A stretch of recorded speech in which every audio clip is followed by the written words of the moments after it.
Assalamualaikum warahmatullahi wabarakatuh. Good golden morning, Migunani people.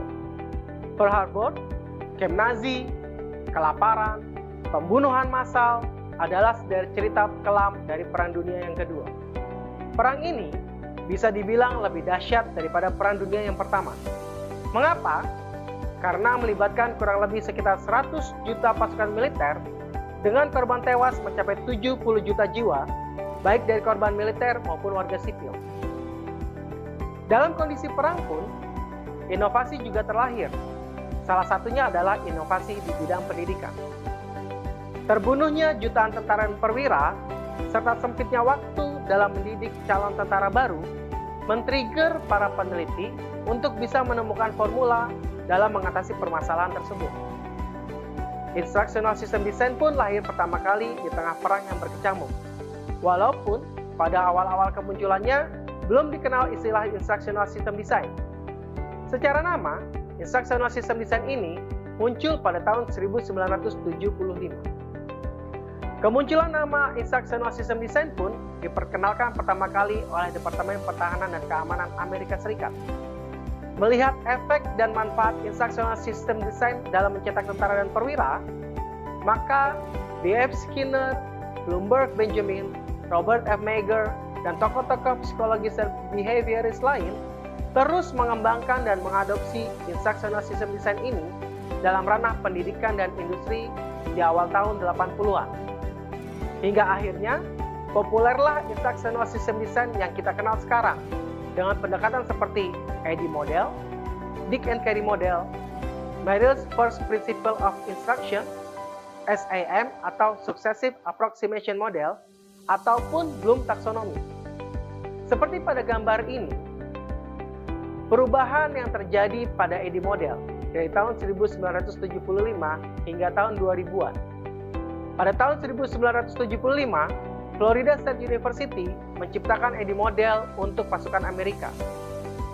Di awal tahun 80-an, langkah-langkah fase AD Model itu dapat berubah sesuai dengan kebutuhan organisasi. Dan kemudian pada pertengahan tahun 80-an, perubahan AD Model dari Waterfall Model menjadi Dynamic Model. Dan di fase terakhirnya, Evaluation and Control itu dipersingkat hanya menjadi Evaluation. Kemudian pada tahun 1995,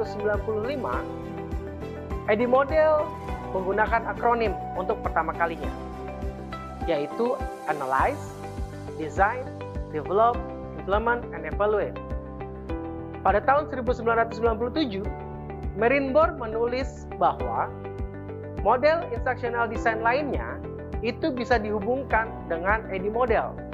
Makanya muncullah model baru, yaitu Plug and Play Model.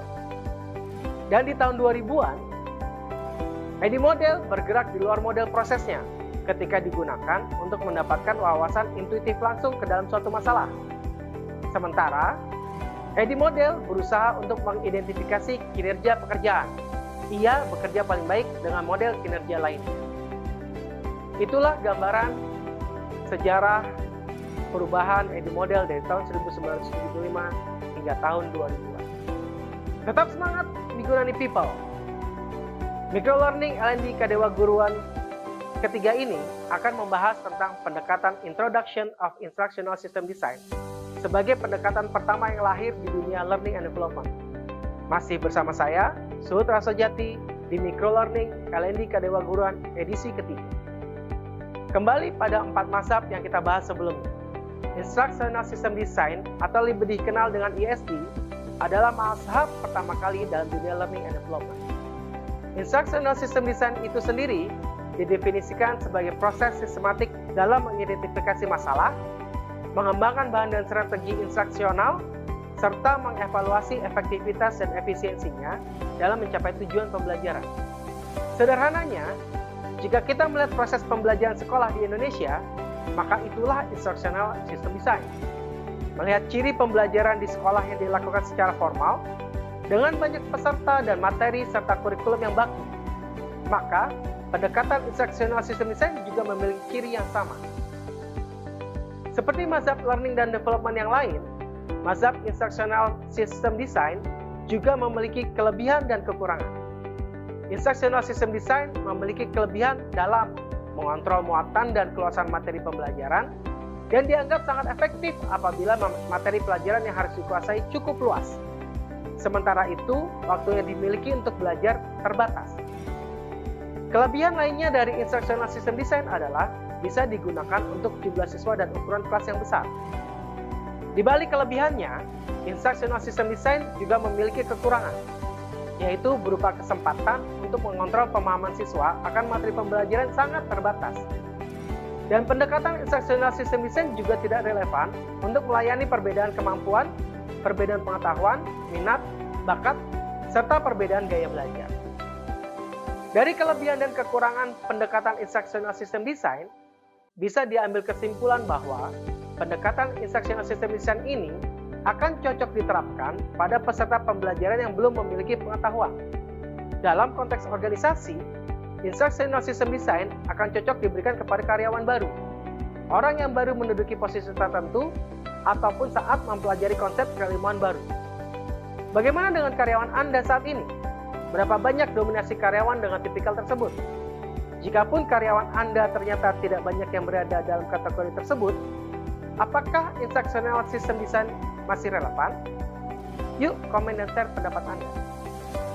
Secara proses, pendekatan Instructional System Design pada umumnya mengacu pada 4 proses utama, yaitu pertama, mengidentifikasi kebutuhan pembelajaran, kedua, memproduksi learning program, ketiga, mengimplementasikan desain pembelajaran, dan yang keempat adalah mengevaluasi learning program.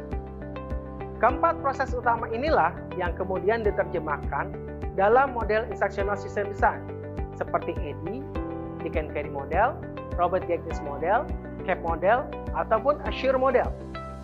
Jika memandang dari popularitasnya, model EDI adalah model yang paling populer dari model yang lain. Model EDI sendiri memiliki kepanjangan dari Training Need Assessment dan Analysis, Design and Development Learning Program, Implementation dan Evaluation. Perkembangan berikutnya, EDI ini kemudian ditambahkan R dan menjadi EDIR, di mana R merupakan kepanjangan dari Reinforcement. Keenam proses dari EDIR tersebut akan kita bahas lebih jauh di microlearning berikutnya. Oke, stay tune di channel yang sama. Sampai ketemu lagi di microlearning LND Kadewa Guruan. Assalamualaikum warahmatullahi wabarakatuh.